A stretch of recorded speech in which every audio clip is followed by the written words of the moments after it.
He's joined Twitter, guys. His very first tweet, like his number on his jersey, 9. It is Tony Romo we're talking about. So now we're here, and we wanted to know, Bayless, you have, as you pointed out, over 1 million followers, but you follow no way one. Over 1 million. I got way. 1.64. Make sure you know what happened today, Carrie? I walked into our morning meeting, and I heard the man in charge of our social media for First Take, Marcus Matthews, point out that Tony Romo has joined Twitter.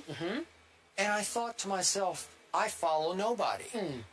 But because Tony Romo was so great last year that he made my man and my friend Stephen A. Smith wear a Tony Romo jersey for an entire show of First Take because he lost a bet to me. Thank you, Tony. I owe you this one. I decided I'm going to follow one person in this world. It's going to be Tony Romo. Thank you so much. So bear with me because I've never done this before. All right, kid. You ready for this? We're ready. I'm on his site. Yes. Got the cursor on follow. Yep, I'm watching. I'm going to click. You ready? I'm ready. Click. Following. Boom. Well, there you Boom.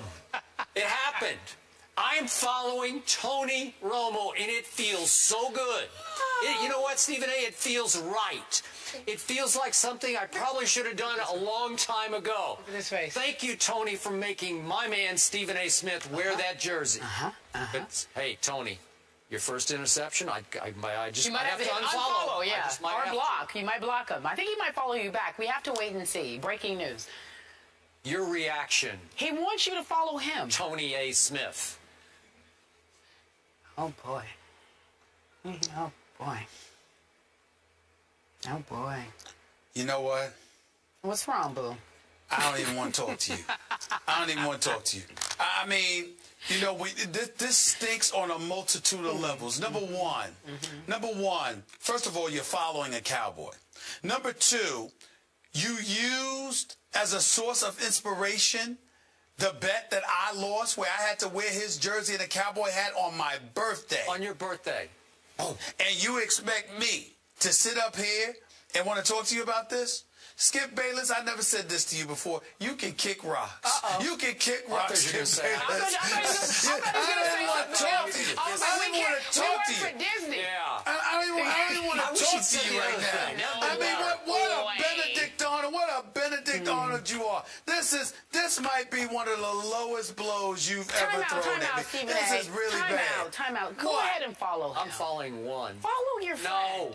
No, Tony Romo. You know what? Wait, Tony Romo and Stephen A. Smith don't belong in the same sentence. I might follow Tony Romo, too, just to mess with him and you communicating with one another. I might do it just for that purpose. Wait, does this mean that... Let me get 2 followers. Let me see if I can follow Tony Romo. Hold on. You know what I mean? I don't know how this works because I never followed anybody. Does this mean that Tony and I can DM each other? If he follows you back, you guys can have private conversations. We could like... exchange private messages? Follow LeBron while you're at it. No. Apologize. Tony Romo. It's time for me to go. Don't put LeBron James and Tony Romo in the same sentence. Oh, you're right. That's right. LeBron's got 2 titles. Not belong. Because you know what? Tony Romo was clutch at Green Bay. That was a catch. You know it, and I know it. The Cowboys should have been in the Super Bowl. They would have won at Seattle. You know it, and I know it. 2 playoff victories in 9 years. I'm following you to the death. Not close out their series against the Rockets last night, so now it's back to Houston for a Game 7. Going into the fourth quarter, the Rockets were down by 13, but pulled off a serious comeback and won the game, 119-107. Stephen A., who wins Game 7?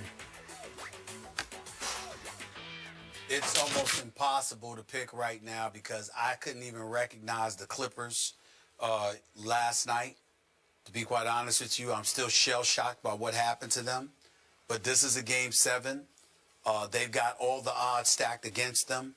Houston is almost virtually playing with house money from the perspective that they climbed back from a 3-1 deficit and pushed this to a 7-game series. So they've really made amends for 2 blowout losses at the hands of the Clippers in Games 3 and 4. But I'm going to go with the Clippers to win Game 7 on the road in Houston Sunday afternoon. I'm going to stick with my pick. I originally thought the Clippers would beat Houston in 6. It's now 7 games. I know Houston can beat them. They've made believers out of me. When they're hitting those threes the way they hit them last night, they can beat anybody, especially when Dwight Howard is a rebounding demon, even though he's absolutely horrific from the free throw line. I think he went into, I think at one point last night, he was like 26 of 69, Skip, from the free throw line. That's about 37%, which was god-awful. Okay, that's worse than DeAndre Jordan. Yep. But in the end, I'm going to look at it. I'm going to say the Clippers' backs are against the wall. They've showed me something against the San Antonio Spurs, who I don't believe the Houston Rockets to be. Their reputation, Doc Rivers, you know, I mean, listen, we hold him in the highest regard. This will not look good for him if he loses this game. I don't think Chris Paul is at fault at all, but it will not look good for him if he loses this series. It's certainly not going to look good for Blake Griffin. The odds are big time stacked against them, more than at any other time this year.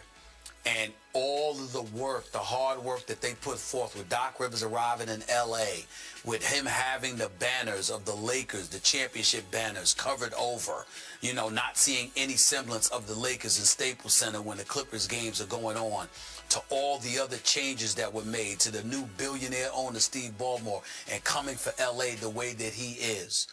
I can't even tell you how much is on the line with this particular game. The Clippers are under immense pressure. They have got to win this game. Otherwise, they're going to be mentioned. Even the Clippers of old, Skip Bayless, never lost something like this, as horrible and as moribund as they were. It was never like this, where you're on the precipice of advancing to the Western Conference Finals for the first time, and you blow this. It would take them years to overcome this. Skip Bayless, I'm going to put my money on them because their backs are against the wall. I know what kind of heart Doc Rivers has. I know what kind of heart Chris Paul has. I hope that Blake Griffin has one. He's got to show up. Yep. Houston can beat them. My apologies to the Houston Rockets. I totally slept on them. I was wrong.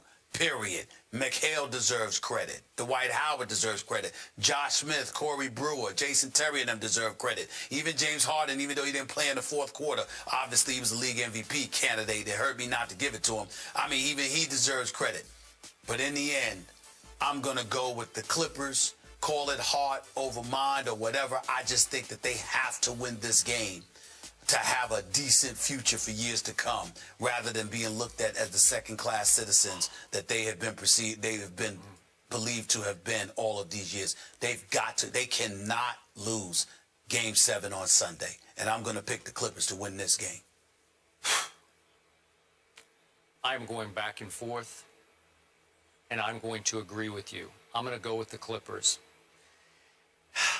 In the end, as much as I want to go Rockets, push comes to shove, I actually trust the Clippers even more than I trust the Rockets in a Game 7.